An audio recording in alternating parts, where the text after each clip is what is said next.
you said that water has some memory. Yes. Is there any viability to bring that memory level to our life or something? Is there any scientific evidence or spiritual evidence or some other evidences available for that? Basically, as I am a chemist, I am telling this. Okay. Today, is it okay if I walk down into you? Today, particularly in the last 4.5 years, phenomenal amount of research has gone into water and its water potential. This started off inadvertently because of the way the usable water in the world is receding per person. In India, for example, in 1947, doesn't like me.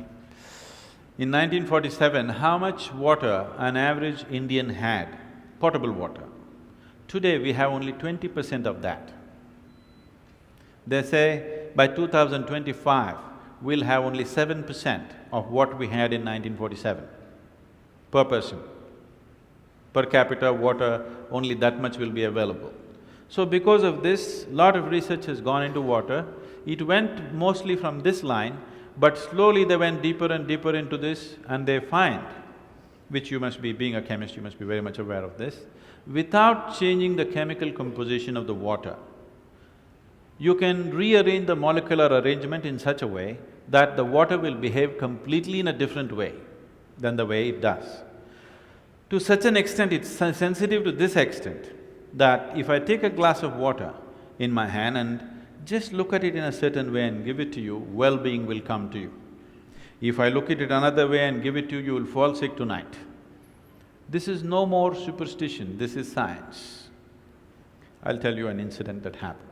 About 17 years ago, I announced a 90-day program. 90-day program for what? The most fundamental aspect of yoga is considered as bhuta shuddhi. Bhuta shuddhi means… bhuta means you know what? Panchabhutas, the five elements in nature. Earth, water, fire, air and space. These are the five elements in nature. It is these five elements… I'm sorry, I'm somewhere…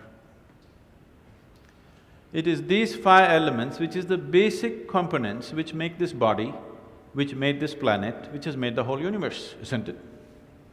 The whole existence in a way is a play of these five elements.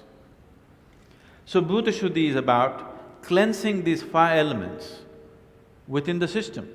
How these five elements behave within me will determine the quality of who I am. Based on this, the basic form of yoga is just Bhuta Shuddhi. Everything else is an outcrop of that, taught in various bits and pieces by many people without understanding the homogeneity of what it is. But essentially, it's about taking charge of the five elements. You practice Bhuta Shuddhi for a certain period of time and you achieve what is called as Bhuta Siddhi. That means you have total control over the five elements. To such an extent, there is any number of incidents where at the time of death or at the time of leaving their body, a yogi goes into a room, people lock it from outside, he goes in and after a few days they open and he's just not there because he dematerializes himself.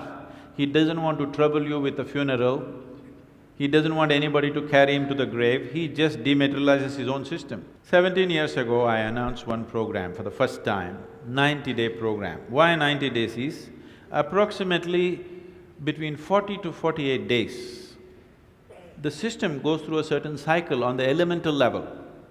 This is called a mandala. Every 40 to 48 days, there is a cycle where the system goes through this cycle. So this is the reason if you go to any Ayurvedic doctor or a Siddha Vaidya, he will always give you a medicine for 40 days or 48 days to make use of that cycle, natural cycle in the body. So I said 2 mandalas minimum, 3 would be good, but if I say 3, many things will happen. I said, minimum 2 mandalas, if you do sadhana, you can gain control over your system. Those who want to come, you come. And I left the town because I know lot of drama will happen. Now in a family, husband wants to go for 90 days, wife will do Kathak. Wife wants to go for 90 days, husband acts like Rajinikanth in the house. angry man, walks up and down like a hero.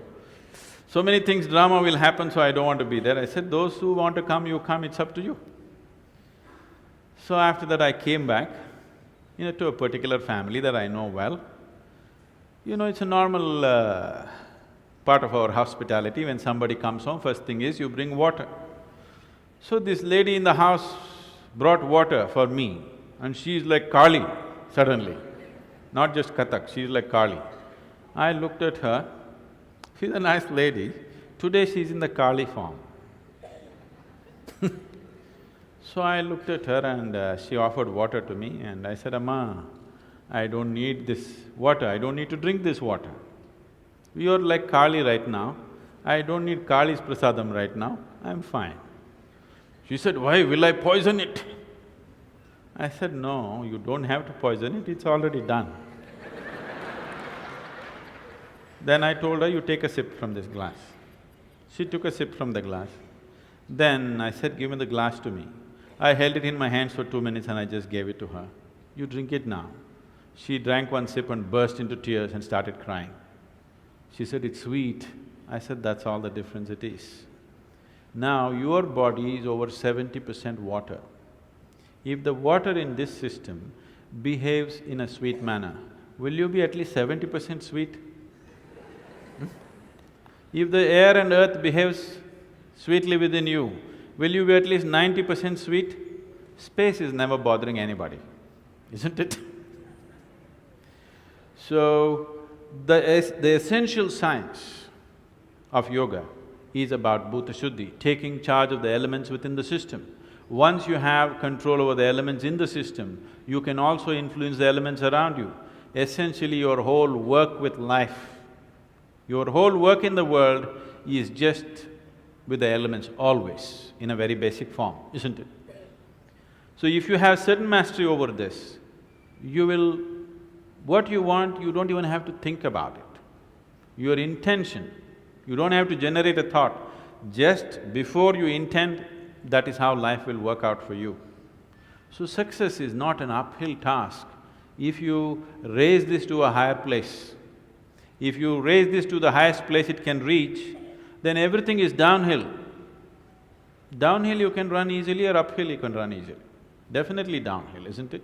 So is there any scientific evidence? There's substantial scientific evidence today about how the molecular structure of the water can be rearranged without changing the chemical structure, even with a simple thought or a touch. The problem is, your grandmother told you this, didn't she? Didn't your grandmothers tell you, you should not drink water from anybody's hand, do not take food from anybody, there is a certain way, you must receive only if they have good intentions for you? Did they tell you these things? But when your grandmother said it, the problem is if it goes from the east, it is superstition. If it comes from the west, it becomes science. That's where it is.